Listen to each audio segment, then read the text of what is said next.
You should be perfectly fine down here, Martha. We've made some adjustments. Kevin gestured around the basement as if showing me a luxury apartment, not a damp space with exposed pipes and cobwebs in the corners. A narrow daybed with a thin mattress was pushed against the cinder block wall. My new accommodations after helping my daughter and son-in-law purchase their dream home. The overhead fluorescent light flickered, casting harsh shadows across his face as he avoided my eyes. It's just temporary until we figure things out, he added, already backing toward the stairs. Before we jump back in, tell us where you're tuning in from, and if this story touches you, make sure you're subscribed, because tomorrow I've saved something extra special for you. I stood motionless, my small suitcase still in hand as Kevin climbed the basement stairs. Through the small window near the ceiling, I could see him jog back to the main house, my daughter Rebecca's beautiful Colonial that I had helped them afford with a substantial portion of my retirement savings. The same home where I'd stayed, while Rebecca recovered from back surgery, where I'd maintained the household while they advanced their careers, and where I'd spent the last 8 months after selling my own house at their suggestion. Now at 62, I was sleeping in their basement. The sound of laughter drifted down from above, Rebecca and Kevin entertaining friends, people who had no idea I was down here among the holiday decorations and exercise equipment they never used. I sat on the edge of the daybed, feeling its metal frame creak beneath me. My fingertips traced the thin cotton blanket, not even a proper comforter for the perpetually cool basement. How had it come to this? Just 3 days ago, I had occupied the comfortable guest bedroom on the second floor, the room with the ensuite bathroom and morning sunlight that streamed through gauzy curtains. The room that, according to Kevin, they now needed to convert into a home office since both he and Rebecca were working remotely more often. It makes the most sense logistically, Kevin had explained over dinner, not quite meeting my eyes. We need the office upstairs near our bedroom, and the basement has its own bathroom. He conveniently failed to mention that the bathroom was an unfinished space with a rust-stained utility sink and a toilet without proper walls around it. Rebecca had at least looked uncomfortable with the arrangement. Mom, it's just until we figure out something more permanent. You said yourself you were thinking about looking at those senior apartments near the park. A conversation I vaguely recalled having months ago, before I'd invested $150,000 of my retirement savings into their down payment. Before I'd become an integral part of their household. I stood up from the daybed and walked to the small window, having to stand on my tiptoes to see out properly. The pristine backyard stretched beyond, illuminated by strategically placed landscape lighting that I had helped select. The elegant patio furniture where we had shared summer dinners sat empty now, the season turning cooler. My phone buzzed with a text from Rebecca. Everything okay down there? Do you need anything? I stared at the message, unsure how to respond. Did I need anything? Perhaps dignity, respect, and acknowledgement of my contributions to their lives. Perhaps a proper living space rather than what amounted to storage for a human being. Perhaps the courage to express how deeply hurtful this demotion felt. Instead, I typed, "I'm fine. Good night." I placed my few belongings into the metal shelving unit Kevin had cleared for me. My clothes, now limited to what could reasonably be kept in a basement without becoming musty, hung from a portable rack. My books, photographs, and personal mementos remained in boxes, as there was nowhere suitable to display them. The financial advisor in me calculated what I had given up. The sale of my home had yielded $350,000, of which $150,000 had gone directly to Rebecca and Kevin. The remaining $200,000, intended to fund my retirement along with my modest pension and investments, was now my only security. The unspoken agreement had been that I would have a place in their home for as long as I needed or wanted, saving me housing expenses while providing them with household support. That agreement, like the basement walls, now felt damp and unstable. I unfolded the neighborhood map I'd begun marking with potential apartments and housing options, a project I'd started discreetly weeks ago when I first sensed the shift in Kevin's attitude toward my presence. Read, Circles indicated senior living communities I could potentially afford, though each would significantly strain my remaining resources. Blue stars marked smaller apartments with prohibitive waiting lists. Yellow squares showed shared housing options that might be financially feasible, but would mean living with strangers in my 60s. None were ideal. All represented a diminishment of the life I had planned for myself. Above me, the sound of glasses, clinking, and Kevin's boisterous laughter filtered through the floorboards. I could picture him regaling their friends with stories of his recent promotion at Hamilton Partners, the promotion he didn't realize I had quietly influenced through a private conversation with Thomas Hamilton, who valued my financial insights as much as my early investment in his firm. "Martha has been absolutely invaluable to us," I had heard Kevin tell friends last month, his voice carrying the practiced sincerity of a successful financial advisor. "Having her here has been a blessing." The same woman who was now deemed appropriate for basement accommodations. I switched off the harsh fluorescent light, plunging the basement into darkness save for the faint illumination from the small window. The darkness felt appropriate for the thoughts swirling through my mind, thoughts of disappointment, hurt, and the slow awakening of something I hadn't felt in many years: righteous indignation. As I lay on the narrow daybed, listening to the intermittent hum of the water heater and the occasional scurrying that suggested I wasn't entirely alone in this basement, I made a decision. I would not cause a scene. I would not make Rebecca witness an ugly confrontation. But I also would not be discarded like this without a plan. For decades, I had advised others on how to protect their assets and secure their futures.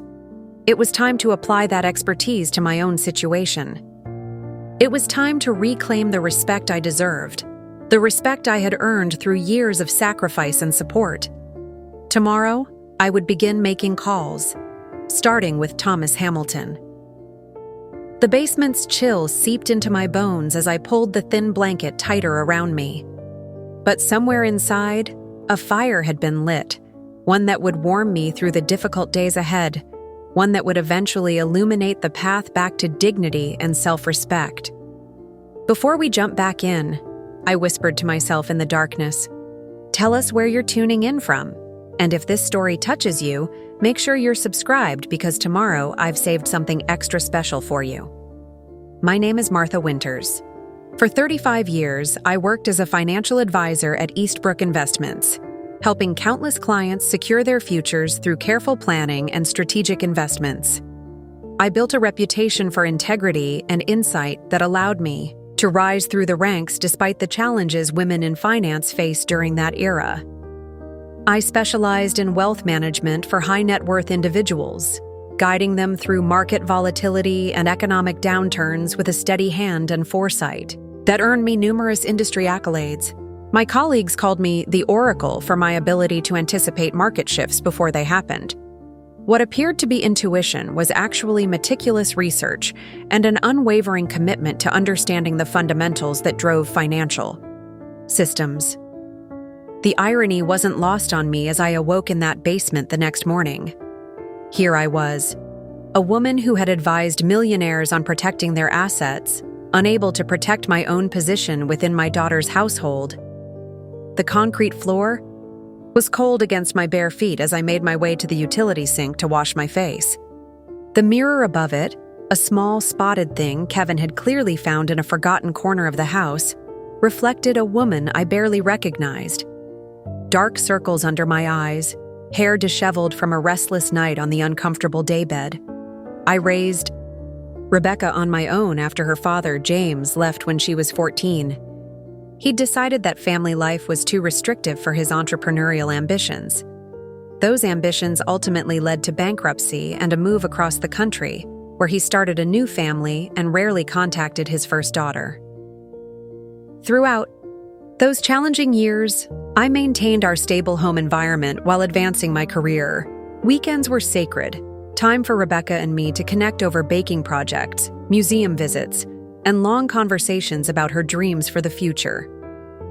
Despite working 50-hour weeks, I never missed a parent-teacher conference or a school performance. My colleagues with spouses often relied on their partners for these responsibilities, but as a single mother, I had to be everything to everyone, professional at work, nurturer at home, and somehow still myself in the margins of what remained. Those margins grew increasingly narrow as the years passed. Rebecca blossomed despite her father's absence. She inherited my analytical mind, but combined it with an artistic sensibility all her own. She studied architecture at university, where her designs won departmental awards. I remortgaged my home to ensure her education left her debt-free, a decision I never regretted. When Rebecca married Kevin Porter 5 years ago, I approached the union with cautious optimism. He was handsome and articulate, with an MBA from a prestigious university and a junior position at Hamilton Partners, one of the city's most elite financial firms.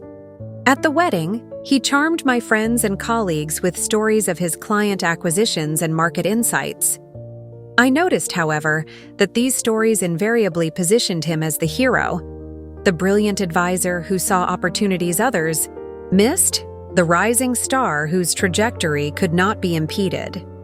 Preparing and narrating this story took us a lot of time, so if you are enjoying it, subscribe to our channel. It means a lot to us. Now, back to the story. Behind his polished veneer, I sensed something calculating. The way his attention immediately shifted when someone more influential entered the conversation. The slight exaggerations in his professional anecdotes that I, as a veteran of the industry, could detect. The manner in which he spoke about Rebecca's career, subtly diminishing her accomplishments while appearing supportive. Still, he made Rebecca happy, and I've always believed in allowing people to make their own choices. I kept my reservations to myself, determined to support their marriage while maintaining appropriate boundaries. What Kevin didn't know, what almost no one knew, was that 20 years ago, I had become a silent partner in Hamilton Partners through a series of private investments when the firm was struggling. Thomas Hamilton, the founder and CEO, had approached me after I helped one of his largest clients navigate a complex tax situation that saved both the client and, by extension, Hamilton Partners. Impressed by my financial acumen, Thomas offered me the opportunity to invest in his firm during a liquidity crisis. "Martha, I need partners who understand the long game," Thomas had said over dinner at an upscale restaurant where the staff knew us both by name. Not just investors looking for quick returns. I had negotiated favorable terms, including a provision that my involvement remain confidential, a standard practice for silent partners, but also a personal preference. My position was documented only in private contracts and confidential board minutes. I attended quarterly meetings with Thomas and 2 other silent partners, where major strategic decisions were discussed and approved. This arrangement had served me well, providing steady returns while I continued my primary career. Over 2 decades, my initial investment had multiplied significantly as Hamilton Partners grew from a boutique firm to one of the region's financial powerhouses. Through market crashes and economic transformations, the firm had not only survived but thrived, partly due to my behind-the-scenes guidance during critical junctures. When Kevin joined the firm 3 years into his marriage to Rebecca, I was both surprised and concerned. He had mentioned applying to several prestigious firms, but I hadn't realized Hamilton Partners was among them. Thomas called me before making the final decision. "Martha, your son-in-law has applied for a position here. His credentials are solid, but I wanted to check with you before proceeding. Any concerns I should be aware of?" I had paused, weighing my personal impressions against professional fairness. "Evaluate him as you would any candidate, Thomas. Our personal connection should have no bearing on your decision." I had added after a moment's reflection, though I would appreciate continued discretion regarding my role with the firm. Thomas had agreed, and Kevin was hired. He never knew that his mother-in-law sat in the boardroom where his promotions were discussed, that she reviewed the firm's compensation structures, that she had input on strategic initiatives he worked to implement. In his mind, I was simply Rebecca's mother, a retired financial advisor whose career, while respectable, paled in comparison to his rising star at Hamilton Partners. The kitchen door opened above me, and footsteps crossed the floor. I quickly smoothed my hair and straightened the basement as best I could. When Rebecca descended the stairs with a mug of coffee, I was sitting on the edge of the daybed, attempting to look as if I'd slept comfortably. "Morning, Mom. Brought you some coffee." She handed me the mug, not my usual one with the birds on it, but a plain travel mug that wouldn't be missed from the kitchen. "How was your first night down here?"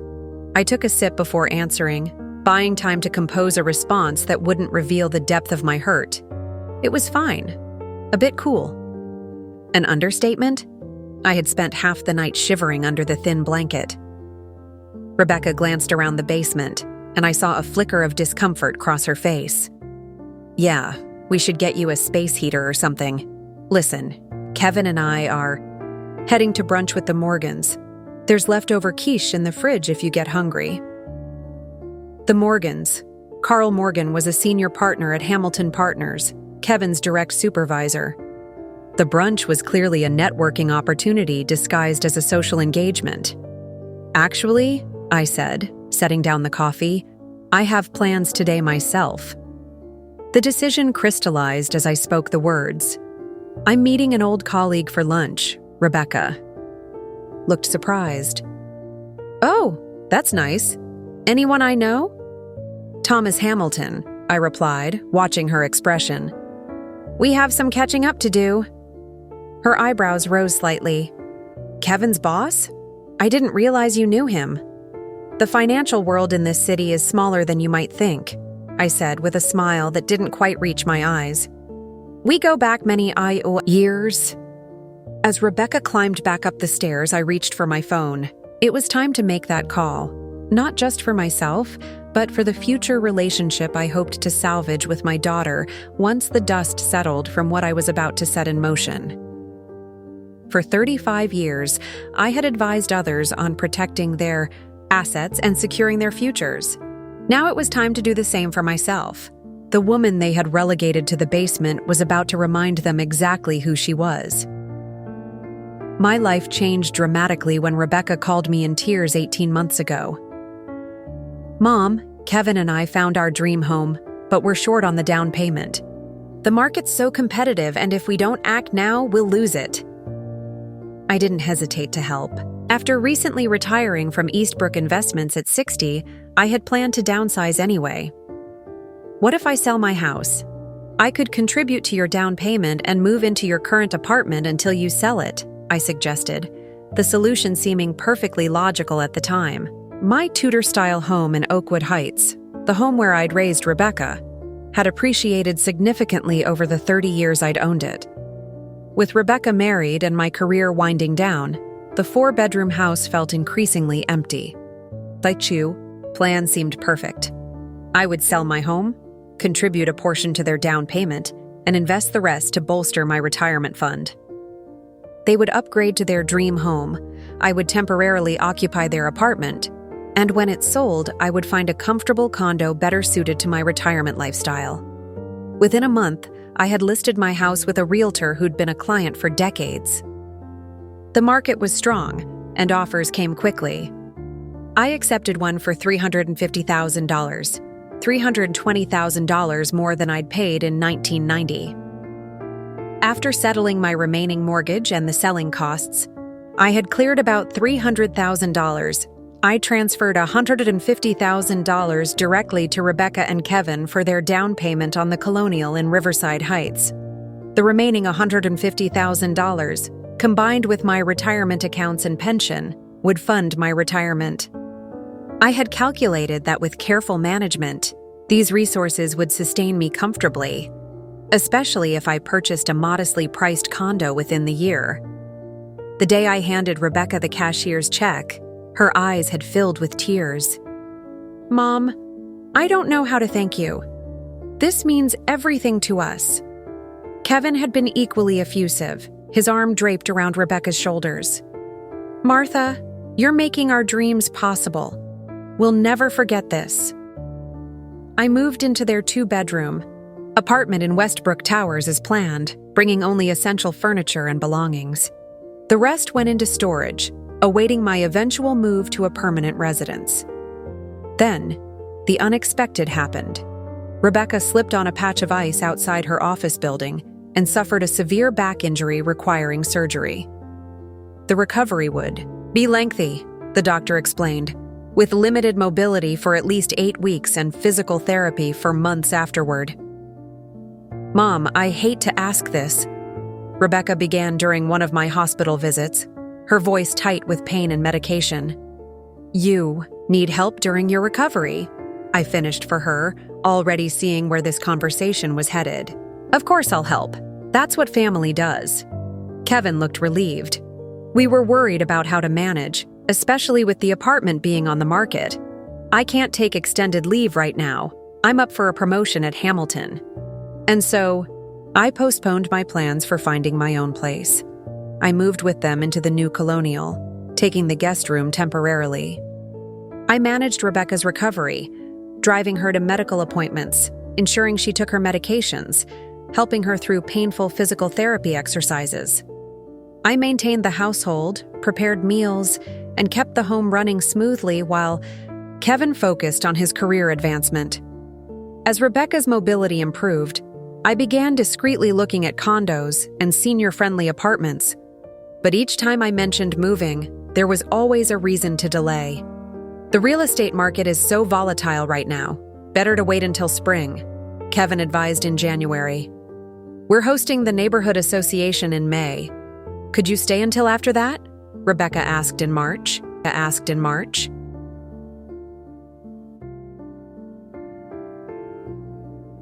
"The promotion should come through in June, and then we can help you with the down payment on a nice place," Kevin promised in April. June came and went. Kevin received his promotion, senior investment advisor at Hamilton Partners. They hosted a lavish party in the backyard to celebrate, where Kevin introduced me to his colleagues and their spouses as Rebecca's mother, who's been staying with us temporarily. 8 months after selling my home. 8 months after contributing $150,000 to their down payment. 8 months of maintaining their household, preparing their meals, tending their garden, and becoming, effectively, the unpaid manager of their domestic life. During those months, I watched as they renovated the kitchen, installed a hot tub on the back deck, and purchased a new SUV for Kevin. Meanwhile, my inquiries about their assistance with my eventual housing were met with increasing vagueness. "The market's still so unpredictable," Kevin would say, scanning headlines on his tablet without looking up. Terrible time to buy. I began to realize that what had started as a mutually beneficial arrangement had transformed into something else entirely. I had become a convenient solution to their household management needs, while my own needs for independence and security faded into the background. Still, I hesitated to push the issue. Rebecca seemed happy to have me there, and I cherished the time with her. After raising her alone for so many years, there was a certain comfort in our daily rituals. Morning coffee on the patio, evening walks around the neighborhood, cooking together on Sundays. Then came the basement. I sat on the daybed after Rebecca left for brunch, contemplating my journey to this point. The sacrifices hadn't seemed like sacrifices at the time. They had felt like natural extensions of maternal love. Selling my home to help Rebecca and Kevin, postponing my own plans to assist during her recovery, managing their household to support their career ambitions. But at what cost? My independence had eroded so gradually I hardly noticed until it was gone. My financial security, once meticulously planned, now felt precarious. The $150,000 I had kept for myself had diminished as I covered personal expenses without income, occasionally helping with household costs, despite our unspoken agreement that my contribution to the down payment would cover my living expenses. Picked up my phone and dialed a number I knew by heart but rarely called directly. "Martha." Thomas Hamilton's voice held genuine warmth. "What a pleasant surprise." "Thomas, I was hoping we might meet for lunch today. There's something I'd like to discuss. There was a brief pause. Of course. Everything all right? You're not usually one for Sunday meetings. Just some personal matters. I could use your perspective on, I replied, keeping my tone casual. Riverview Terrace at noon? I'll be there, he agreed. Looking forward to it. After hanging up, I dressed carefully in one of the few professional outfits I had kept accessible rather than in storage. A navy pantsuit with a silk blouse, conservative but elegant. I applied makeup with particular attention, covering the shadows beneath my eyes from the restless night in the basement. As I gathered my purse and keys, I heard Rebecca and Kevin preparing to leave for their brunch with the Morgans. Kevin's voice drifted down the stairs, confident and animated. Carl mentioned they're restructuring the international division.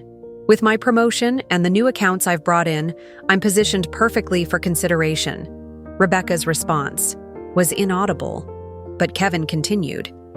The timing couldn't be better. Another year or two, and we could be looking at that vacation property in the mountains. Their voices faded as they moved toward the front door.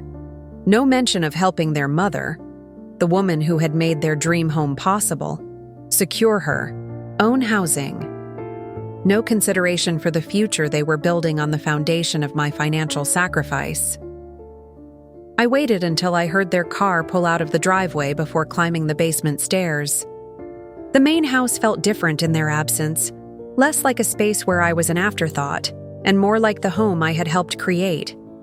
I moved through the kitchen, noticing the breakfast dishes they had left in the sink, despite knowing I would clean them later.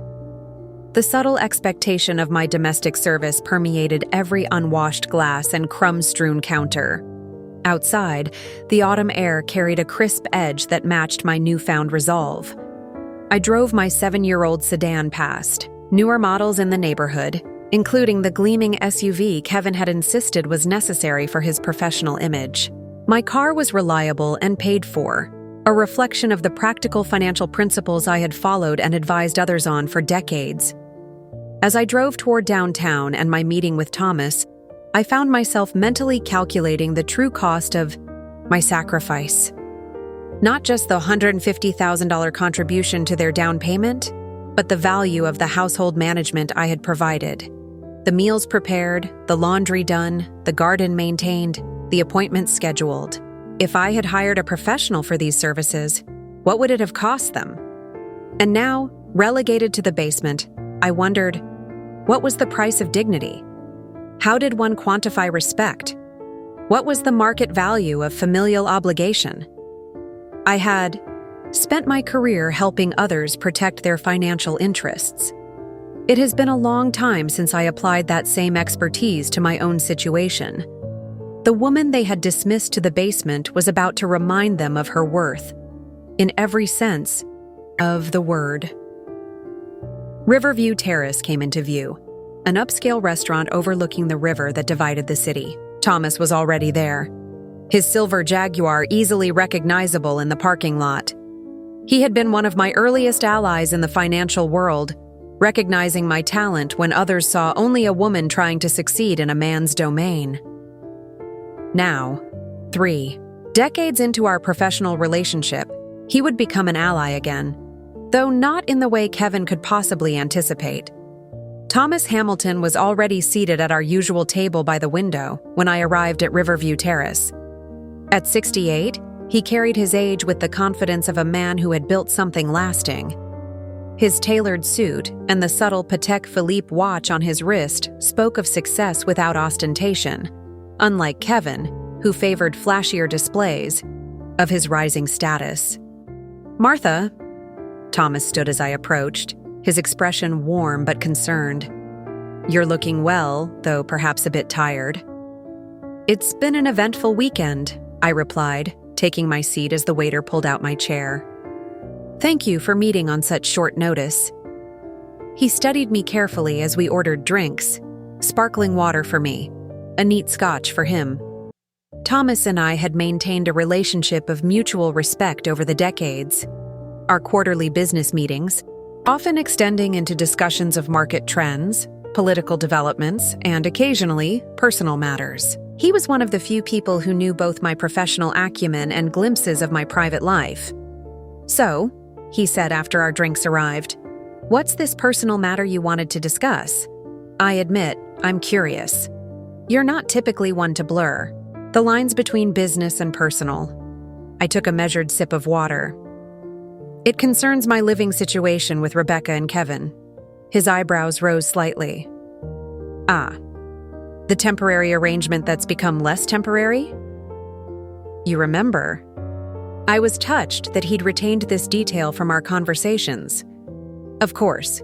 You sold your home to help with their down payment. How long has it been now?" 18 months, I replied. "And yesterday, they moved me to the basement." Thomas's hand paused midway to his glass. "The basement? I don't understand." I recounted the events of the previous day. Kevin's announcement about converting the guest room to a home office, the tour of the basement, accommodations, the thin mattress and concrete floors, the exposed pipes and inadequate bathroom facilities. I described it factually, without emotional embellishment, as I would analyze a business development. Thomas's expression darkened progressively. "Martha, this is unacceptable, particularly given your contribution to their home purchase." $150,000, I specified. "Half the proceeds from selling my home." He shook his head in disbelief. "And now they've relegated you to the basement. Does Kevin realize who he's treating this way?" That's partly why I wanted to meet. Kevin is aware that I was a financial advisor at Eastbrook. He knows I've met you socially through industry events. What he doesn't know is my role at Hamilton. Partners. Thomas leaned back, understanding dawning on his face. He has no idea you're one of our founding investors, that you sit on our private advisory board, that you have a say in strategic decisions, including personnel. Correct. I smoothed my napkin on my lap. In the 5 years since he joined the firm, I've been careful to maintain that separation. When he applied, you called to ask if I had concerns. I told you to evaluate him as you would any candidate. And we did, Thomas affirmed. His credentials were solid, his interviews impressive. Though I will say, Martha, your son-in-law has a reputation within the firm. This piqued my interest. What kind of reputation?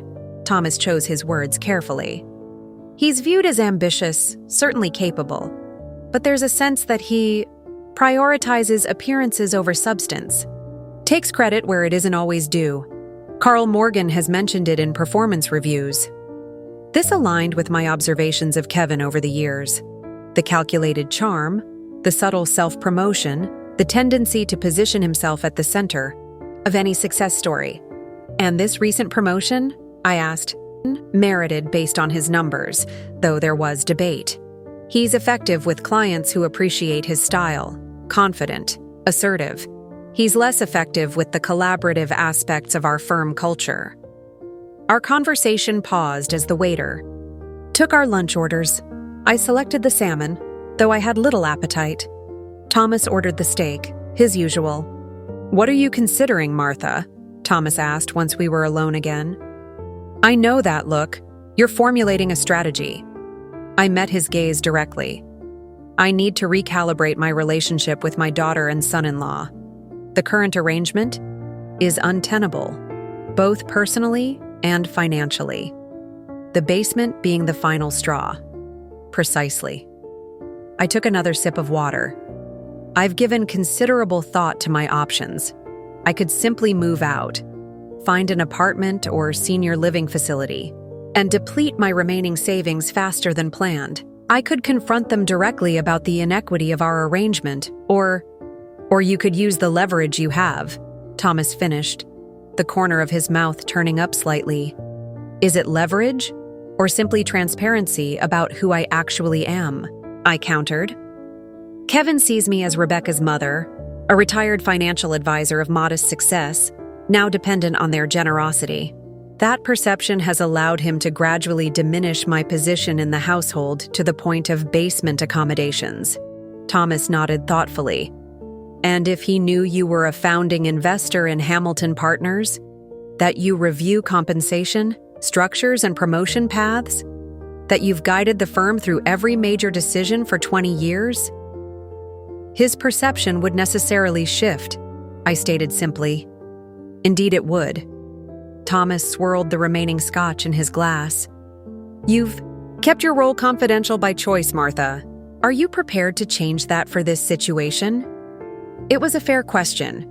I had maintained my privacy at Hamilton Partners for multiple reasons. Initially, it was to avoid any perception that my success at Eastbrook was linked to outside investments, rather than my own merit. Later, it was simply preference.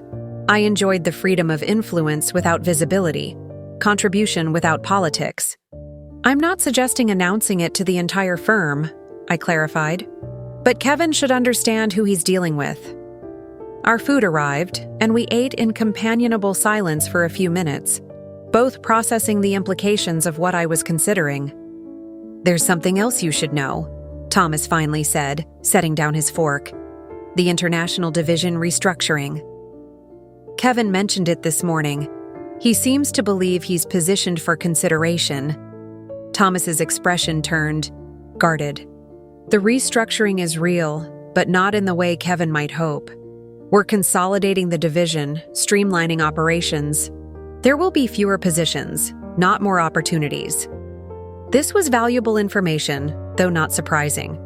The international markets had been volatile, and Hamilton Partners had always been prudent with expansions. And Kevin's current position? I asked. Secure, based on his performance, but his expectations of rapid advancement might need adjustment. Thomas hesitated before continuing. Martha, forgive me for asking, but have you considered how this might affect Rebecca? She's caught between her husband and her mother. The question touched the core of my concern. I had raised Rebecca to be independent and clear-eyed, but I had also witnessed how Kevin's influence had subtly reshaped her perspectives over the years of their marriage. I've thought of little else, I admitted. I don't want to damage my relationship with my daughter, but I also can't continue in this diminished capacity, sleeping in a basement while they benefit from my financial contribution and daily labor. Thomas nodded, understanding the delicate balance I was trying to achieve.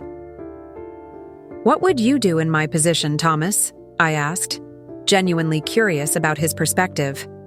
He considered the question seriously. I'd reclaim my power without burning bridges.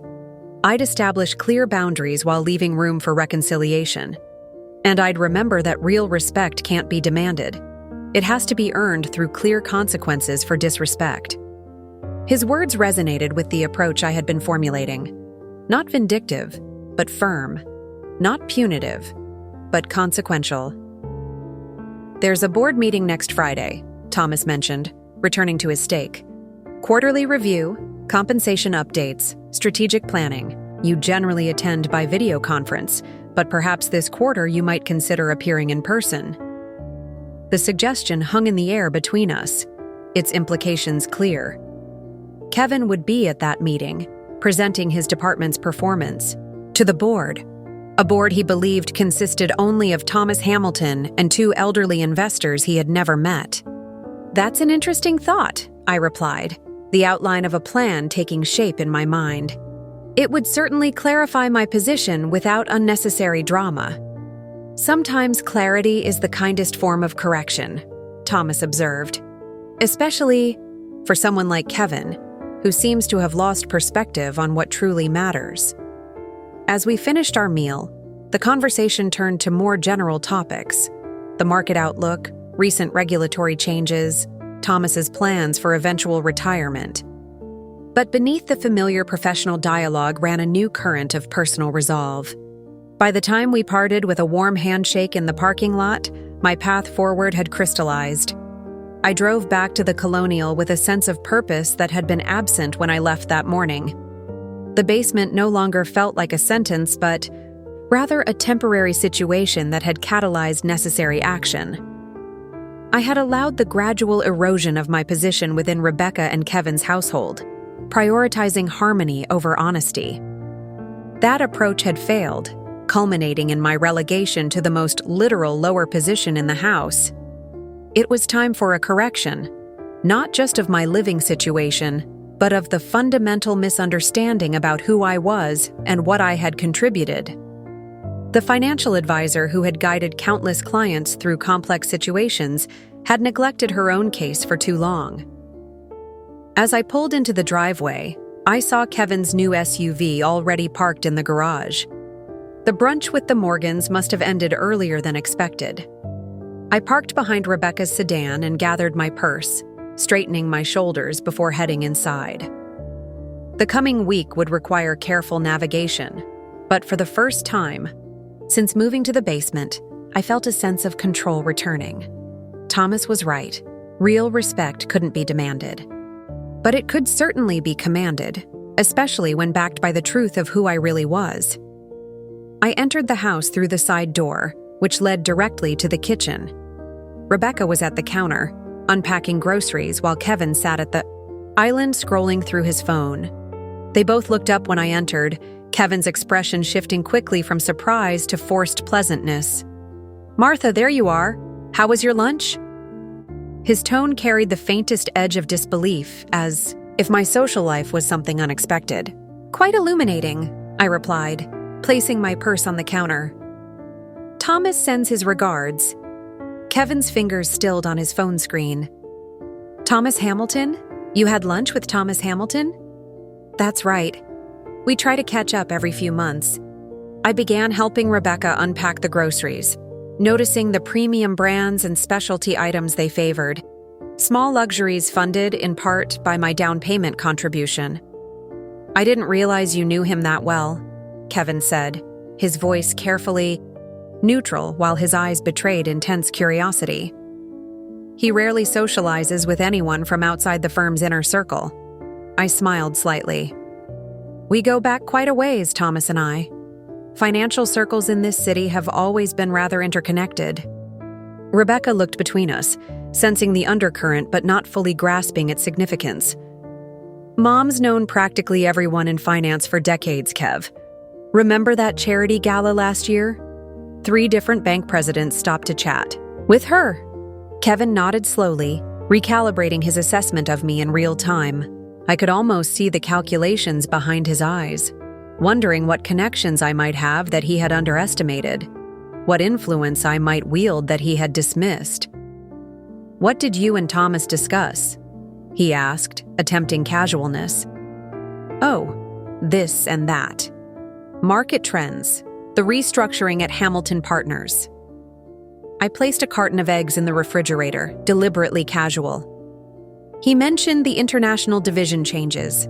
Kevin's posture straightened immediately. "Did he say anything specific about potential opportunities?" "He didn't go into detail," I replied, watching disappointment flicker across his face. "Though we did discuss how these transitions typically impact different levels of management." He leaned forward slightly. "And?" I closed the refrigerator door, turning to face him directly.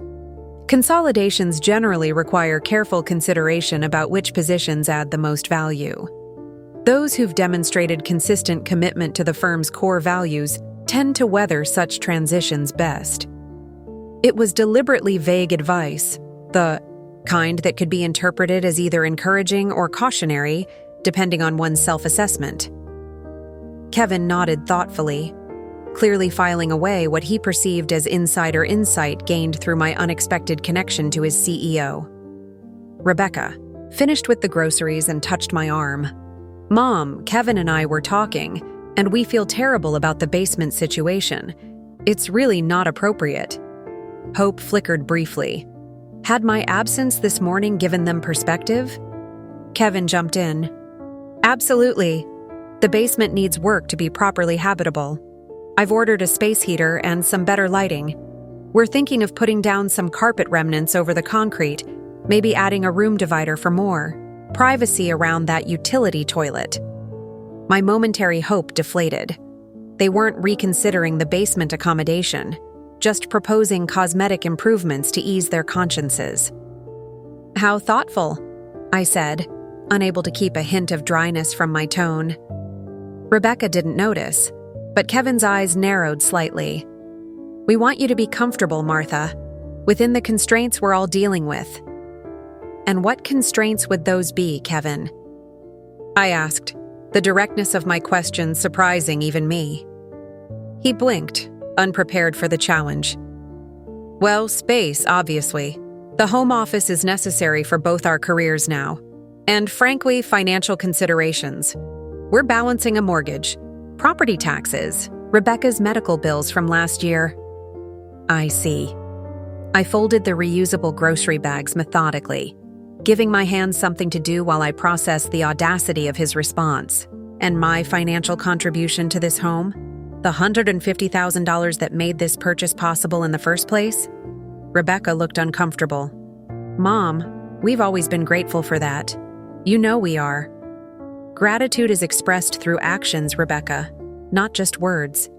I kept my voice gentle. This wasn't about hurting my daughter, but about clarifying the reality of our situation. Kevin shifted strategies, his tone becoming conciliatory. Martha, your contribution was invaluable. We've acknowledged that repeatedly, but it was 18 months ago, and circumstances evolve. We all need to adapt. Circumstances evolve. We all need to adapt. The corporate language of downsizing and demotion applied to my position in their home. Something crystallized in that moment, a perfect clarity about what was happening and what needed to happen next. Yes, Kevin, circumstances do evolve. I placed the folded bags in their drawer. Which reminds me, I've decided to attend the Hamilton Partners quarterly board meeting in person this Friday. The statement hung in the air for a moment, its significance not immediately apparent to either of them. The board meeting? Kevin repeated, confusion evident. You mean the client appreciation event afterward? Thomas invited you? No, the actual board meeting. At 10 a.m. in the main conference room, I watched understanding slowly dawn on his face. I usually attend via video conference, but given recent developments, I feel an in-person presence would be beneficial. Kevin's expression shifted from confusion to disbelief to something approaching alarm. I don't understand. Why would you be attending a board meeting? Rebecca looked equally bewildered. Mom, what are you talking about? I took a deep breath, the moment of revelation finally at hand. 20 years ago, I became a silent partner in Hamilton Partners through a series of investments when the firm was struggling financially. I've served on the private advisory board ever since, attending quarterly meetings, reviewing strategic decisions, and providing input on everything from acquisition targets to compensation structures. The kitchen fell utterly silent. Rebecca's mouth had literally dropped open, while Kevin had gone completely still, his complexion paling visibly. That's not possible, he finally managed. I would know if your mother-in-law was one of the founding investors in your firm. Would you, Kevin? When have you ever expressed interest in my financial affairs or professional history beyond the most superficial acknowledgments? My tone remained calm, matter of fact. My involvement has been deliberately kept confidential at my request. Only Thomas and the other board members are aware of my position. Rebecca found her voice. Mom, why didn't you ever tell me? A fair question, asked without accusation. It wasn't relevant to our relationship, sweetheart. Being your mother has always been separate from my professional roles. And frankly, after I retired from Eastbrook, it became my only ongoing professional commitment. Quarterly meetings, occasional consultations. Kevin's mind was clearly racing, rearranging his understanding of reality like puzzle pieces suddenly, revealed to form an entirely different picture than he'd imagined. So you're saying you're, what? One of Thomas Hamilton's silent partners? A part owner of Hamilton Partners? That's correct. I met his gaze steadily. My initial investment has grown considerably over the years. The firm's success has been gratifying to watch, particularly given some of the challenging market conditions we've navigated together. Together, he echoed faintly. You and Thomas Hamilton. And the other board members. Yes. Rebecca sat down, heavily on one of the kitchen stools. I had no idea. All these years I thought you were just a financial advisor at Eastbrook. I was never just anything, Rebecca. I softened my tone, reaching out to cover her hand with mine. But being your mother was always my most important role. My involvement with Hamilton Partners was a business arrangement, not an identity. I felt needed sharing. Kevin had gone from pale to slightly flushed, mental calculations clearly accelerating. Every interaction with Thomas Hamilton, every casual comment about Martha the mother-in-law, every dismissive assessment he might have, shared with colleagues, all being recontextualized in light of this revelation. The board meeting on Friday, he said slowly. I'm presenting the quarterly performance report for my division. Yes, I know. I nodded. I've reviewed the agenda. He swallowed visibly. And you'll be there, in person. I will. The implications hung in the air between us. His treatment of me now inextricably linked to his professional standing. The man who had relegated me to the basement would now be presenting to me as a board member of his firm, his performance and potential advancement subject to my assessment. Rebecca looked between us, understanding the shift in dynamics. Kevin, maybe we should reconsider the office conversion. Mom could move back upstairs. Absolutely, he interjected quickly. Martha, the guest room is yours. We can make other arrangements for the home office. Perhaps that small nook off the dining room. I raised my hand, stopping his sudden scramble to rectify the situation. This isn't about leveraging my position for better accommodations, Kevin. This is about establishing truth and respect in our relationship going forward. Of course, he agreed hastily. Total respect. Complete transparency. I shook my head. Slightly. Respect under duress isn't respect at all. It's compliance. I'm not interested in compliance based on fear of professional consequences. I'm interested in genuine recognition of my contributions, financial, practical, and familial. Rebecca stood, her expression troubled. Mom, I never meant for you to feel disrespected. The basement was Kevin's idea, but I went along with it. I should have stood up for you. Her honest admission touched me. Yes, you should have. But relationships are complex, especially marriages. I understand the pressures and competing loyalties. Kevin was watching me carefully, recalculating his approach. Martha, what exactly are you looking for here? Just tell us, and we'll make it happen.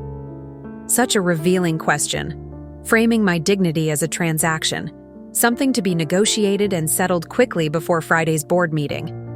It confirmed everything I had come to understand about his character. What I'm looking for, Kevin, is not something you can deliver in the next 5 days to secure your position at Hamilton Partners. I spoke clearly and deliberately.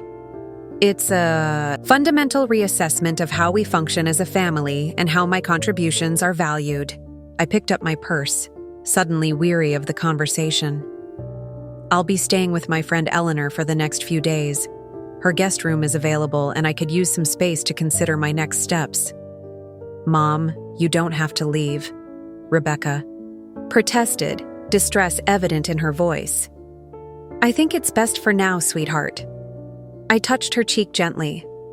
I'll call you tomorrow. We can have lunch, just the two of us. As I turned to head toward the basement to pack my things, Kevin called after me. Martha, wait. About Friday. I paused, looking back at him. Yes? His expression was a study in conflicted emotions, concern for his career warring with the need to maintain some semblance of dignity. Will this personal matter influence your assessment of my professional performance? The naked self-interest of the question might have been shocking had it not been so predictable. Even now, facing the consequences of his disrespect, his primary concern was for his own advancement.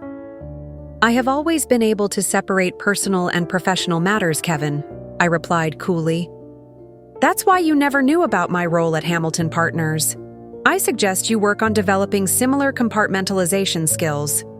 As I descended the basement stairs one final time, I felt the weight of accumulated compromises lifting from my shoulders.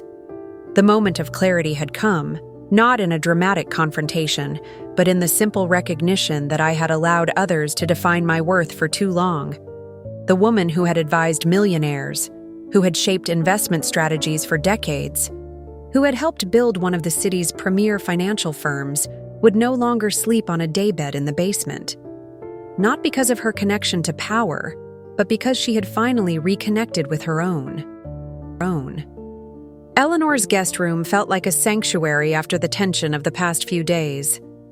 Sunlight streamed through gauzy curtains, painting warm patches across a quilt we'd bought together during a weekend trip to Vermont decades ago.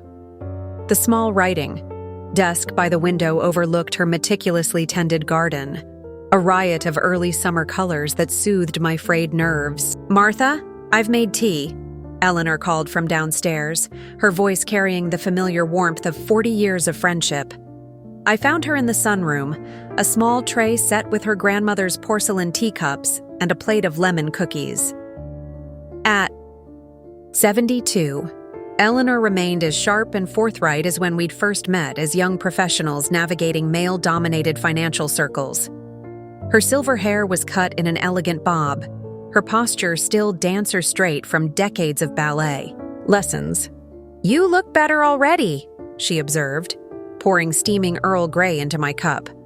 "Amazing what one night away from that basement can do." I smiled, taking the offered tea.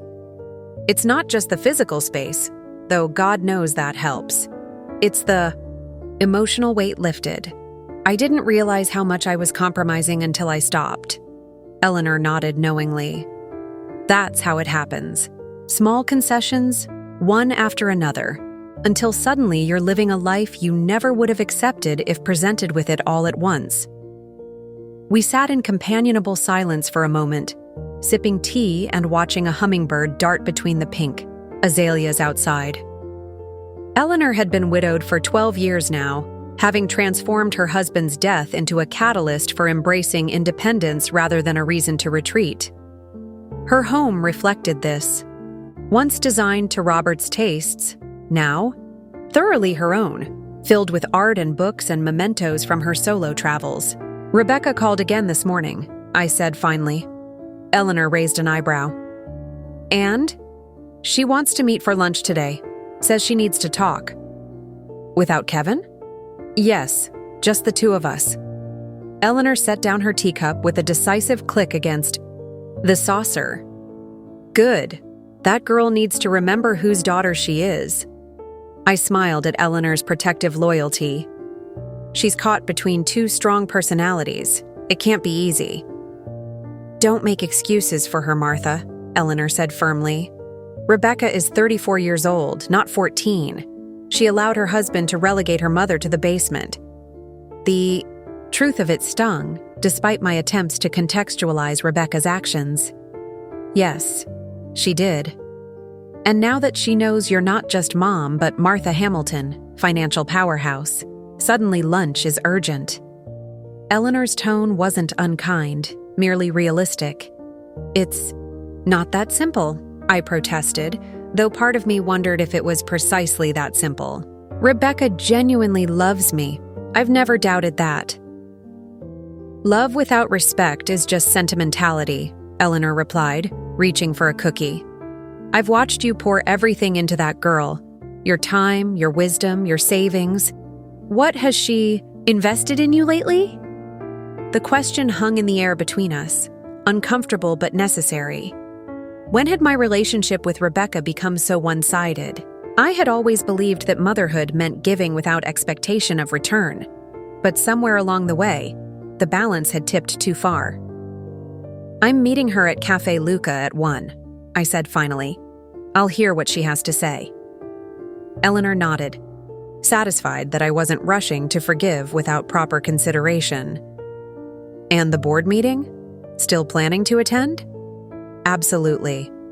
I straightened in my chair, determination replacing doubt. I've been attending those meetings for 20 years. I'm not about to stop because my son-in-law suddenly knows about my involvement. Good. Eleanor's smile was fierce with approval. Let him squirm. Café Luca occupied a corner space in the renovated Mill District, its industrial chic interior, softened by hanging plants and buttery leather banquettes. I arrived early, securing a quiet table near the back where our conversation wouldn't be overheard. Rebecca arrived precisely at 1, looking both professional and harried in a navy pantsuit. Her dark hair twisted into a hasty knot. She scanned the cafe anxiously before spotting me, her relief visible even from across the room. "Mom," she breathed, sliding into the seat opposite me. "Thank you for coming." "Of course," I replied, studying her face, the shadows beneath her eyes, the tension lines around her mouth. "Are you sleeping?" She laughed, a short, brittle sound. "Not really. Last night was difficult." I imagine it was. The waiter arrived with water and menus. Rebecca ordered a salad she wouldn't eat and an espresso she didn't need. I chose the mushroom soup and herbal tea. When we were alone again, Rebecca leaned forward. "Mom, I need to apologize. The basement situation was completely unacceptable. I knew it was wrong when Kevin suggested it, and I didn't stand up to him. I'm so sorry." Her directness surprised me. I had expected excuses, perhaps even subtle attempts to make me feel guilty for not revealing my professional connections earlier. "Why, didn't you?" I asked quietly. "Stand up to him, I mean." Rebecca's eyes dropped to the table. "Because it was easier not to. Kevin has been under tremendous pressure at work, always talking about advancement opportunities, always worried about impressing the right people." Her fingers traced invisible patterns on the tablecloth. I told myself it was temporary, that once his position was secure, things would improve, that the basement wouldn't be for long. And that made it acceptable? No. She met my eyes, her own glistening with unshed tears. Nothing makes it acceptable. I chose the path of least resistance, and in doing so, I disrespected the woman who has always been my greatest advocate. Her candor touched me. This was the daughter I had raised, capable of honest self-reflection, owning her mistakes without deflection. "I appreciate your apology," I said. "But I'm more interested in what happens next, not just about the living arrangements, but about our relationship going forward." The waiter returned with our drinks. Rebecca wrapped her hands around the espresso cup without drinking, seemingly grateful for something to hold. "Kevin spent half the night on the phone," she said after the waiter departed. "Calling colleagues, trying to discover the extent of your involvement with Hamilton Partners. Apparently, your name has been mentioned in certain circles for years, but always in passing, always ambiguously enough that no one made the connection." I nodded. "That was by design. I've never wanted attention or credit, just influence where it matters, like the board." "Yes." Rebecca took a sip of her espresso, grimacing at its bitterness. "He's terrified, Mom. Not just about Friday's presentation, but about every casual remark he's ever made about you over the years. Every time he referred to you as just a retired financial advisor, or Rebecca's mom, the widow." I felt a flicker of satisfaction at that, quickly followed by shame at my own pettiness. This wasn't about humiliating Kevin or exacting revenge. "My revelation wasn't meant to terrorize your husband," I said carefully. "It was about honesty and establishing appropriate boundaries." "I know," Rebecca said, her expression softening, "and that's what I want to talk about. After you left, Kevin and I had a long conversation about respect, real respect, not the performative kind that appears when someone turns out to be important. Our food arrived, steam rising from my soup, in fragrant spirals. Neither of us reached for our utensils. And I realized that I've allowed our relationship to become transactional," Rebecca said, her voice quiet but steady. "You give, I take. You accommodate, I accept. You compromise, I benefit. That's not the relationship I want with my mother. EI. Simple truth of her assessment struck me deeply, not because it was cruel, but because it was clear-eyed and honest. What do you want instead? I asked. A relationship where we're both seen fully, where your wisdom is valued not just when it's convenient, where your needs matter as much as mine. Her hand reached across the table to cover mine. Where you're never again asked to sleep in a basement while we convert your room into something allegedly more valuable. I turned my hand to squeeze hers, feeling the first hint of healing in the honest exchange. And Kevin, where does he stand in all this? Rebecca's expression became more complex. He's on board with whatever I decide. His exact words were, "Your mother has more influence over my career than I realized, so whatever makes her happy." I couldn't help but laugh, though there was little humor in it. At least he's consistently self-interested. Yes, Rebecca surprised me with her lack of defense. That's Kevin, brilliant in many ways, but always calculating the angles. I love him, but I see him clearly. We finally turned to our food, the initial tension of our meeting gradually dissolving into something more thoughtful. As we ate, Rebecca shared her proposed solution, a renovation of their finished attic into a proper third bedroom with an adjacent sitting area, giving me a dedicated private space within their home. Kevin had already contacted a contractor for an estimate. The basement will become his home office, she explained. Poetic justice, he called it. And in the meantime? I asked. In the meantime, we're moving our bedroom to the basement and you'll have our room.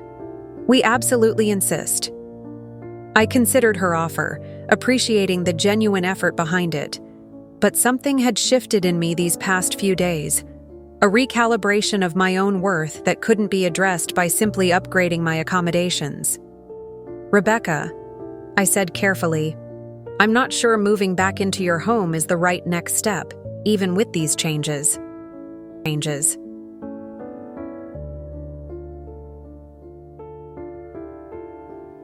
Her face fell, disappointment and hurt flashing across her features. You don't want to live with us anymore? It's not about wanting or not wanting, I explained. It's about needing some independence again.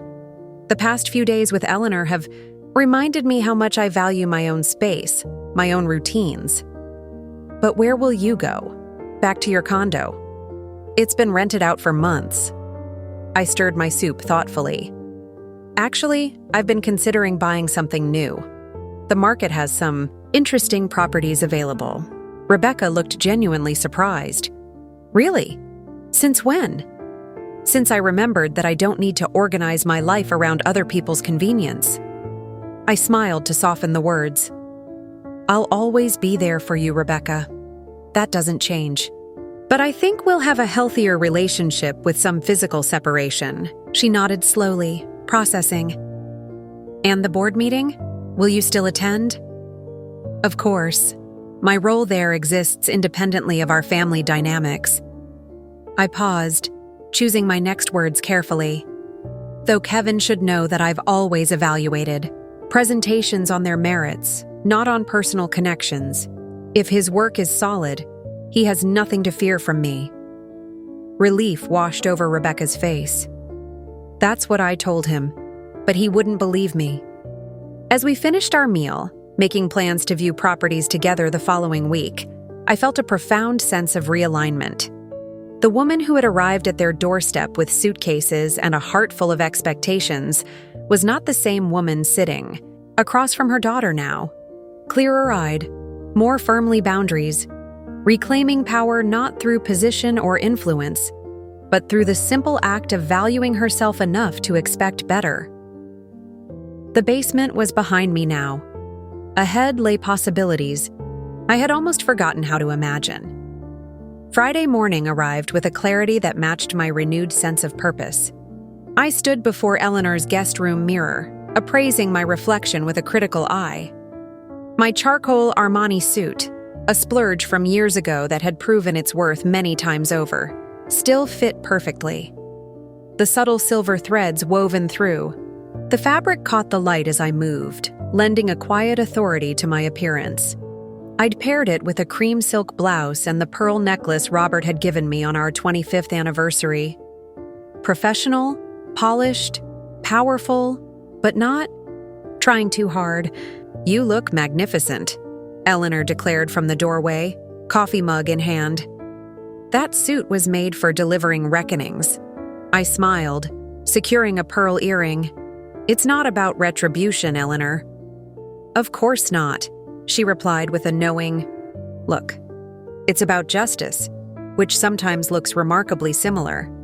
I tucked a small leather portfolio under my arm, the same one I'd carried to board meetings for 2 decades. It contained my annotated copy of the agenda, notes from previous quarters, and questions I'd prepared for today's presentations. Some habits never changed, even as circumstances shifted dramatically around them. "Will you be back for dinner?" Eleanor asked, following me down the stairs. "I've got Susan and Margaret coming over. We're having that salmon you like." "Save me a plate," I said.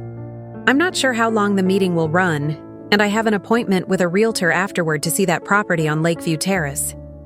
Eleanor's eyes lit up. "The Victorian. Martha, that's perfect for you. 3 bedrooms, that gorgeous sunroom, walking distance to the park. And priced accordingly," I added dryly. "But yes, it has potential."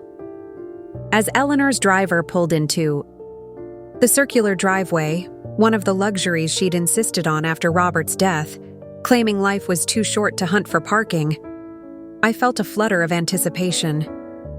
Not nervousness exactly, but awareness of the significance of the day ahead.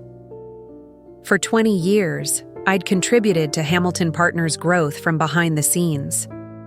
Today would be my first visible appearance in that role, and the transition from shadow to substance carried weight beyond my personal situation with Kevin. "Call me when you're done," Eleanor instructed, handing me a travel mug of coffee. "And Martha?" "Yes? Remember who you are." I nodded, understanding exactly what she meant. The woman who'd allowed herself to be diminished would not be walking into that boardroom today. Hamilton Partners occupied the top 3 floors of the Devereaux building downtown, its glass and steel exterior reflecting the morning sky in rippling shades of blue. I'd visited the offices only a handful of times over the years, preferring to conduct most business remotely. But some things demanded presence, and today was one of them. The security guard at the reception desk looked up as I approached, his expression polite but questioning. "Good morning. May I help you?" "Martha Coleman for the board meeting," I replied, noting the momentary flicker of surprise in his eyes as he checked his list. "Yes, Ms. Coleman, Mr. Hamilton is expecting you." He handed me a visitor badge with efficient courtesy. "Please take the executive elevator to the 32nd floor. Mr. Hamilton's assistant will meet you there." The executive elevator opened directly into a sleek reception area where Amelia, Thomas's assistant for the past 15 years, was waiting. Her composed smile widened into genuine pleasure when she saw me. "Martha, what a lovely surprise." She embraced me warmly. "Thomas mentioned you'd be joining in person today." "It's been too long." "Far too long," I agreed, returning her hug.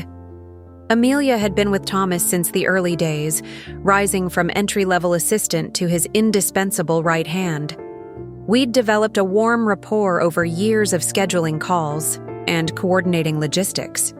"Everyone's gathering in the Oak Room for coffee before the meeting starts," she informed me, leading the way down a corridor lined with tasteful art.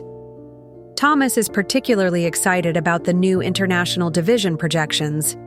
Apparently, the Singapore office is exceeding all expectations."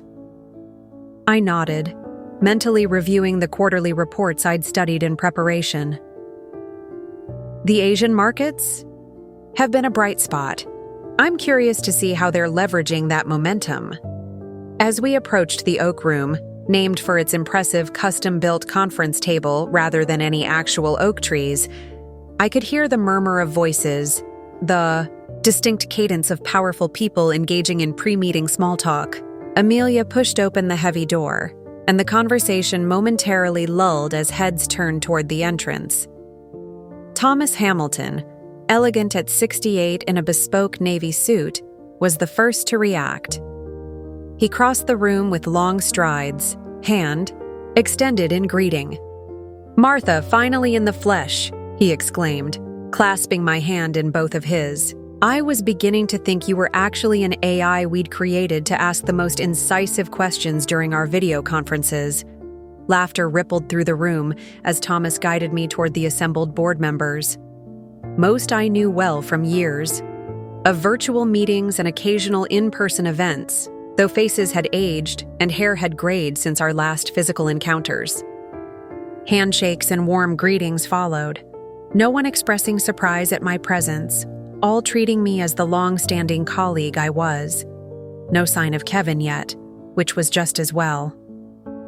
This moment, being acknowledged as a valued member of this inner circle, deserved its own space, untainted by family complications. "Coffee, Martha?" offered Lawrence Chen, our chief financial officer, already pouring a cup from the silver carafe on the sideboard. "Thank you, Lawrence."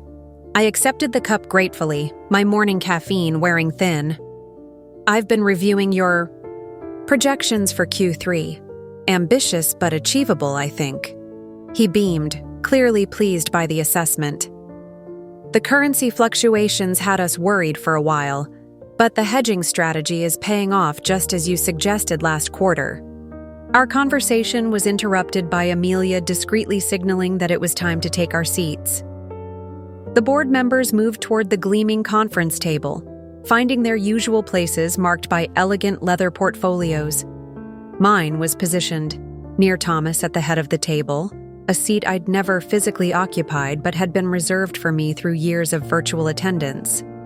As I settled into the plush chair, the door opened once more. Kevin entered carrying a tablet and a laser pointer, his expression professionally neutral until his gaze landed on me. The momentary widening of his eyes, the infinitesimal pause in his step, small tells that only someone looking for them would notice. "Mr. Reynolds?" Thomas greeted him cordially. "Right on time. We're eager to hear about the domestic division's performance this quarter." Kevin recovered quickly, nodding deferentially. "Thank you, sir. I've prepared a comprehensive overview as requested." His eyes darted to me again, uncertainty evident in the slight tension around his mouth. I offered a small, professional smile, exactly what I would give any presenter in this context, and opened my portfolio, signaling that this was, indeed, strictly business. Thomas called the meeting to order, moving efficiently through the standard opening protocols. Quarterly financial summaries, market position updates, strategic initiative reports. The rhythm of these meetings had remained consistent through economic upheavals and technological revolutions. I contributed where appropriate, asked clarifying questions when needed, and maintained the same level of engaged professionalism I always had, albeit now visible to all. When it came time for Kevin's presentation, I observed him with clinical detachment. He was good, better than I had expected. His slides were clear, his arguments well-structured, his grasp of the data impressive. Whatever personal failings he might have, professional incompetence wasn't among them. "As you can see from this projection," he was saying, indicating a chart of ascending lines, "our market penetration in the Midwest sector has increased by 17% since implementing the new client acquisition strategy." "Impressive numbers," commented Diane Mercer, our marketing director. "What's the retention rate for these new clients?" Kevin advanced to the next slide smoothly, 83% at the 6-month mark, which exceeds our target by 7 points. I studied the data, noting patterns and correlations others might miss. When Kevin concluded his presentation, the customary moment for questions arrived. I felt all eyes turned subtly in my direction. Martha Coleman was known for her penetrating inquiries, her ability to identify the unseen implications of seemingly straightforward data. "Mr. Reynolds," I began, my voice carrying the same professional tone I'd use with any presenter, "your growth projections assume continued expansion at current rates, but your own data indicates a plateau effect beginning in the smaller markets. Have you factored this saturation point into your Q4 forecasts?" Kevin's expression registered surprise, followed quickly by understanding. This wasn't the question of a mother-in-law seeking to embarrass him. It was the question of an experienced board member identifying a genuine concern. "A valid point," he acknowledged, pulling up additional data on his tablet. "We've started to see early indicators of market saturation in cities under 100,000 population. Our Q4 strategy includes a targeted approach for these smaller markets, focusing on depth of client relationships rather than raw acquisition numbers." He elaborated on the strategy with confidence and specificity, earning approving nods from around the table. I posed 2 more questions, equally substantive, equally professional, which he answered competently. When the discussion concluded, Thomas thanked him for his thorough presentation. As Kevin gathered his materials, I caught his eye briefly. The look we exchanged contained volumes, mutual recognition, professional respect, and perhaps the first glimmer of genuine understanding between us. The meeting continued, covering international expansion plans, a potential acquisition target, and updated compliance protocols. My contributions were met with the same respectful attention they'd always received, the only difference being that now I delivered them in person rather than through a screen. By the time Thomas adjourned the meeting 3 hours later, I felt a deep satisfaction that had nothing to do with Kevin or my personal situation, and everything to do with the value I continued to provide to an organization I had helped build. Board members filtered out gradually, some heading to follow-up meetings, others to the client appreciation luncheon being held in the building's penthouse restaurant. I lingered, organizing my notes while exchanging a few words with Lawrence about an upcoming investment opportunity. "Martha," Thomas touched my elbow lightly as the room emptied. "A word, if you have a moment?" I nodded, following him to a quiet corner by the windows overlooking the city skyline. The view was spectacular, sun glinting off glass towers, the river winding through the downtown core, tiny figures moving along the streets far below. "You've been holding out on me," he said, his expression mildly reproachful. "Your son-in-law? Really?" I smiled ruefully. "An unforeseen development. Kevin married my daughter 5 years ago, long after I'd established my policy of anonymity with the firm." "And you never thought to mention it?" His tone was more amused than accusatory. "It wasn't relevant to our professional relationship," I replied. "Besides, until very recently, he had no idea of my connection to Hamilton Partners." Thomas's eyebrows rose. "How on earth did you manage that?" "By being underestimated," I said simply. "A skill women of my generation perfected by necessity." Nodded thoughtfully. "Well, he's a talented analyst, one of our most promising directors, actually. Though I confess I see him in a different light now, knowing he's related to you." "Judge him on his merits, Thomas," I said firmly. "That's all I've ever asked for myself." "Fair enough." He glanced at his watch. "Will you join us for the luncheon? Several clients have been asking about you since they heard you were attending in person today." I shook my head. "Another time. I have an appointment with a realtor that I can't reschedule." "House hunting?" Thomas looked intrigued. "I thought you were staying with your daughter and son-in-law." Recent events have persuaded me that independent living suits me better at this stage of life. Understanding dawned in his eyes. "Ah, hence today's in-person appearance. Let's just say it was time to step out of the shadows in more ways than one." Thomas nodded, respecting my privacy even as his expression conveyed sympathetic understanding. "Well, your presence today was appreciated by everyone. You should consider making it a regular occurrence." "Perhaps I will," I replied, surprised to find that I meant it. The energy of in-person interaction, the immediate feedback, the subtle nonverbal cues that get lost in video conferences, all had reminded me of aspects of professional life I'd gradually let slip away.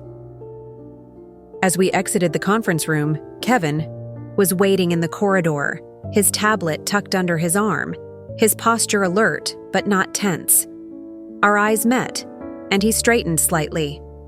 "Martha," he nodded, professional but not cold. "Your questions were helpful.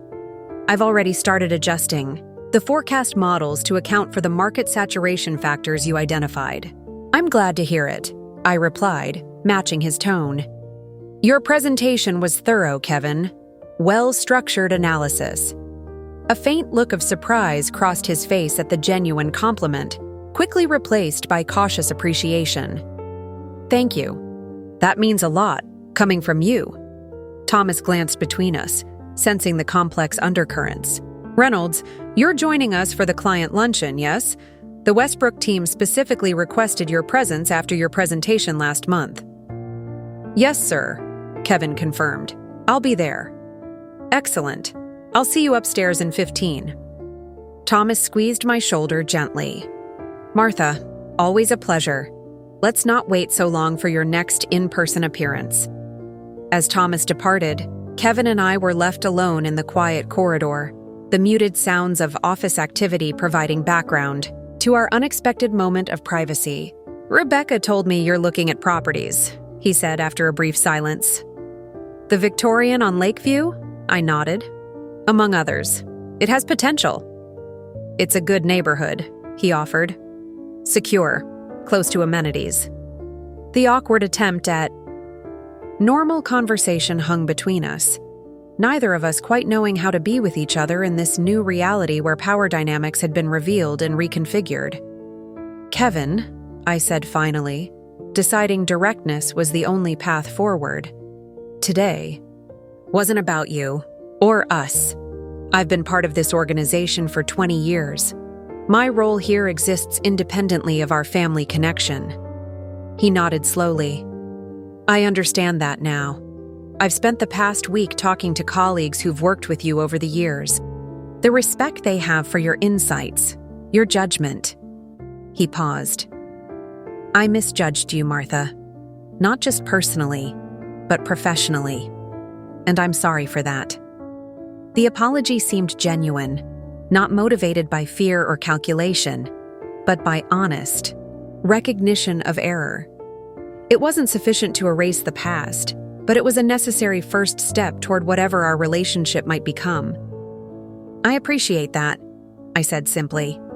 "We all have opportunities to reassess our assumptions about others and ourselves." As I left the building, heading toward my meeting with the realtor, I felt an unexpected lightness. The board meeting had reaffirmed my professional identity, while the brief exchange with Kevin had cracked open a door to potential reconciliation, not on the old terms of accommodation and compromise, but on new ground of mutual respect. The woman who had arrived at their doorstep with suitcases had disappeared into a basement, but the woman walking confidently down the sunlit street was heading toward a home of her own making, reclaiming spaces both physical and psychological that had always rightfully belonged to her. The Victorian on Lakeview Terrace had good bones, as they say. Standing in what would become my study, I watched dust motes dance in the afternoon light streaming through the bay windows. The realtor, a brisk woman named Carla with an encyclopedic knowledge of the neighborhood, had tactfully stepped outside to take a call, leaving me alone to feel the space. "You can see yourself here, can't you?"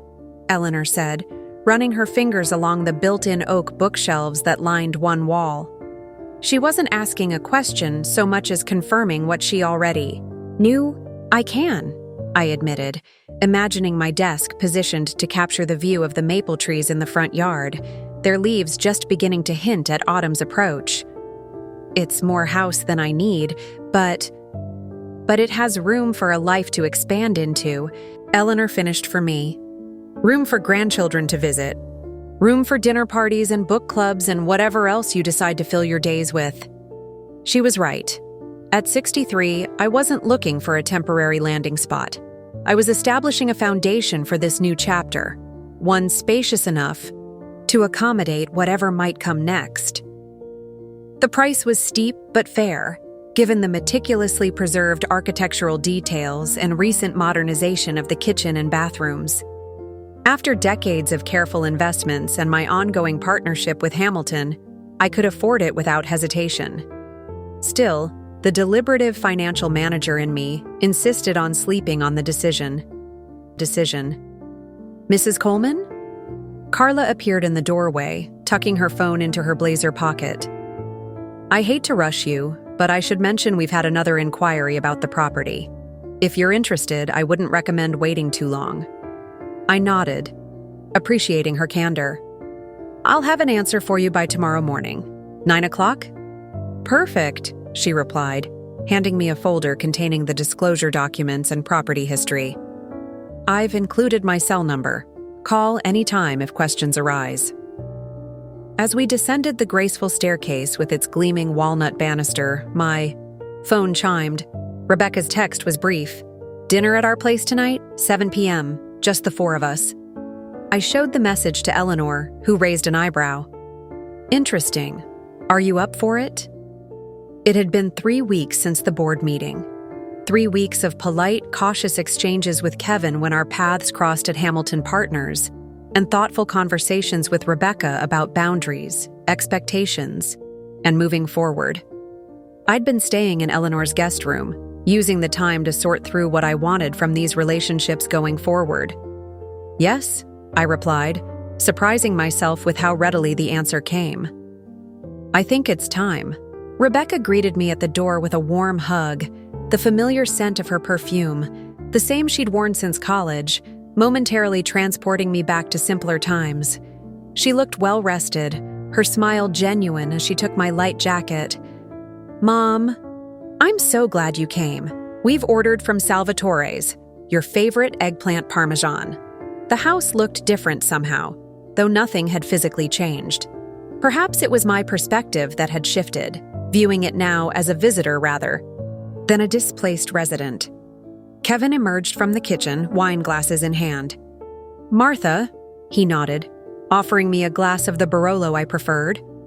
Thank you for coming. His manner was neither overly solicitous nor artificially casual, just straightforward, with a new note of genuine respect that hadn't been there before. I accepted the wine with a smile that acknowledged our mutual effort at reconstruction. Rebecca tells me you've put an offer on the Victorian, he said as we moved to the living room. Word travels fast, I replied, settling into an armchair. Yes, this morning. They've accepted. Congratulations, Daniel said, appearing from the hallway. My son-in-law's younger brother had been a peripheral figure in family gatherings, always. Pleasant, but somewhat withdrawn. Tonight, he seemed more present, meeting my eyes directly. Rebecca showed me the listing.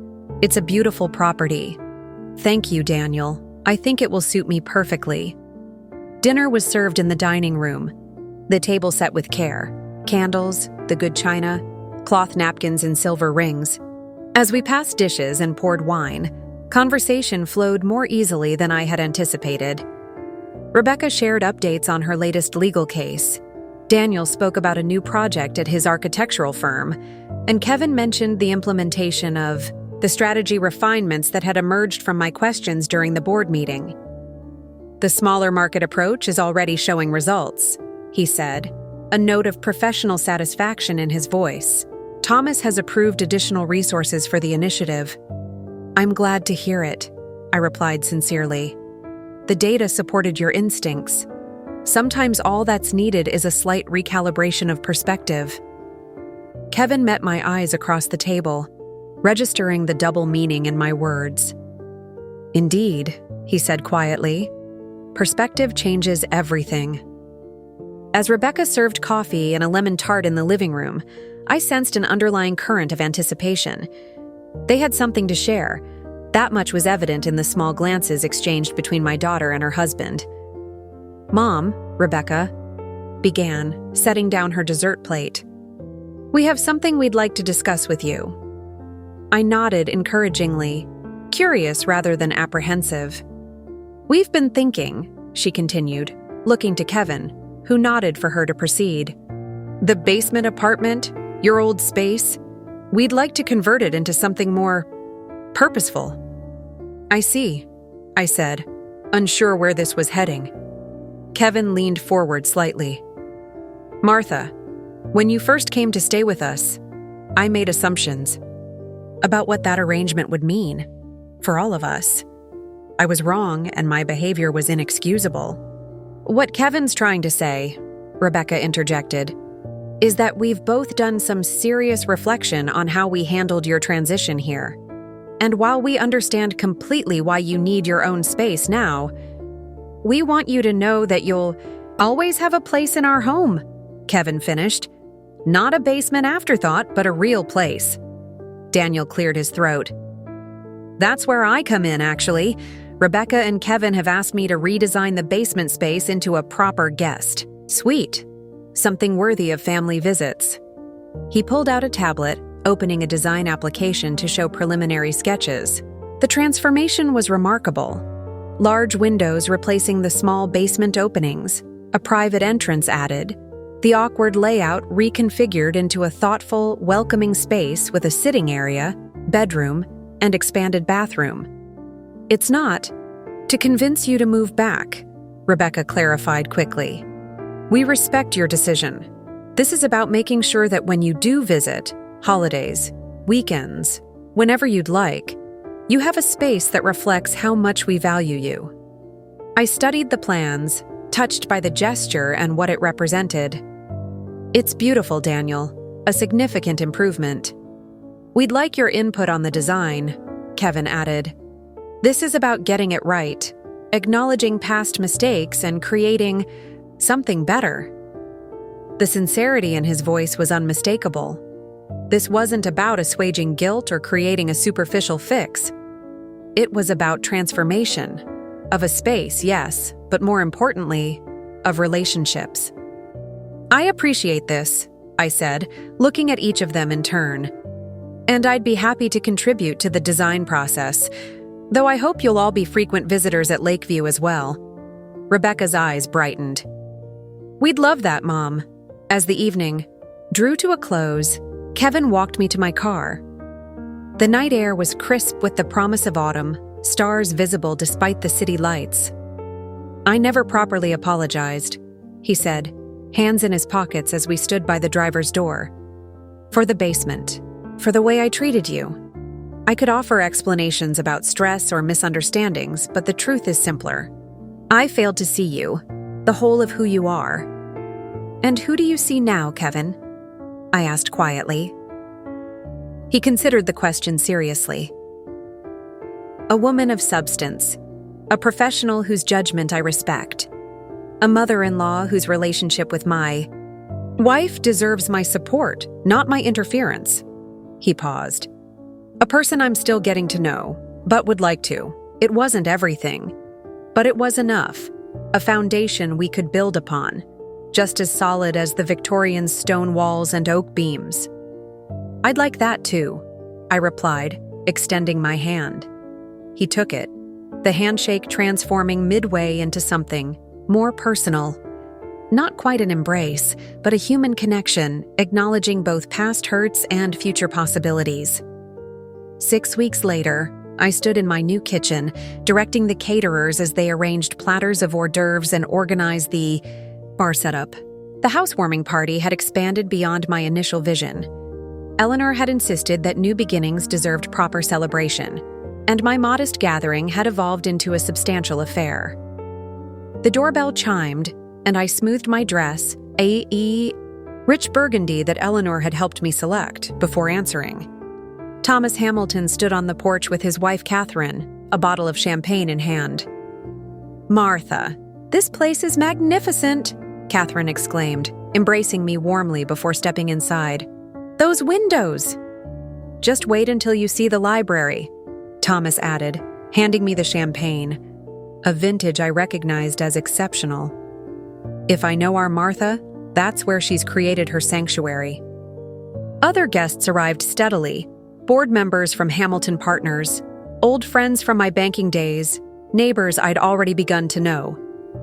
Eleanor held court in the living room, introducing people with her characteristic flair for social orchestration. Rebecca and Kevin arrived with a large potted fiddle leaf fig for the sunroom, while Daniel brought architectural sketches of garden structures he thought might complement the Victorians' aesthetic. As evening descended, casting the rooms in the warm glow of new light fixtures and carefully placed lamps, I found myself on the back porch, taking a moment of quiet amid the gentle hum of conversation from inside.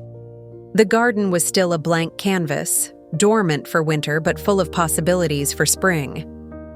"Penny, for your thoughts," came Eleanor's voice as she joined me, wrapping a pashmina around my shoulders against the evening chill. "Just contemplating seasons," I replied, accepting the warmth gratefully. "Endings and beginning." "And where do you find yourself in the cycle?" she asked, ever the philosopher. I considered the question, looking back at the house filled with light and life. Through the windows, I could see Kevin deep in conversation with Thomas, gesturing animatedly as they discussed some business matter. Rebecca was laughing with Catherine, her head thrown back in genuine amusement. Daniel was showing his design portfolio to one of my new neighbors, an interior designer who seemed impressed by his work. "Spring, I think," I answered finally. "Definitely. Spring." Eleanor nodded, understanding as always. "The remarkable thing about seasons, Martha, is that they always arrive exactly when they're supposed to, not a moment before we're ready for them." I smiled, thinking of the journey that had brought me here. From Robert's death through grief and adjustment, from the basement room to this house that already felt like home, from invisibility to acknowledgement, from compromise to authentic presence. "To spring, then," I said, raising my glass to clink against hers. "And to Martha Coleman," Eleanor added with firm conviction, "who has never been more visible." We returned to the warmth of the gathering, to the intermingling of past and present that would shape whatever came next. Not an ending, after all, but a beginning, rich with possibility, grounded in wisdom, and illuminated by the clear light of self-knowledge that comes only when we claim our rightful place in the world. Up next, you've got 2 more standout stories right on your screen. If this one hit the mark, you won't want to pass these up. Just click and check them out. And don't forget to subscribe and turn on the notification bell so you don't miss any upload from us.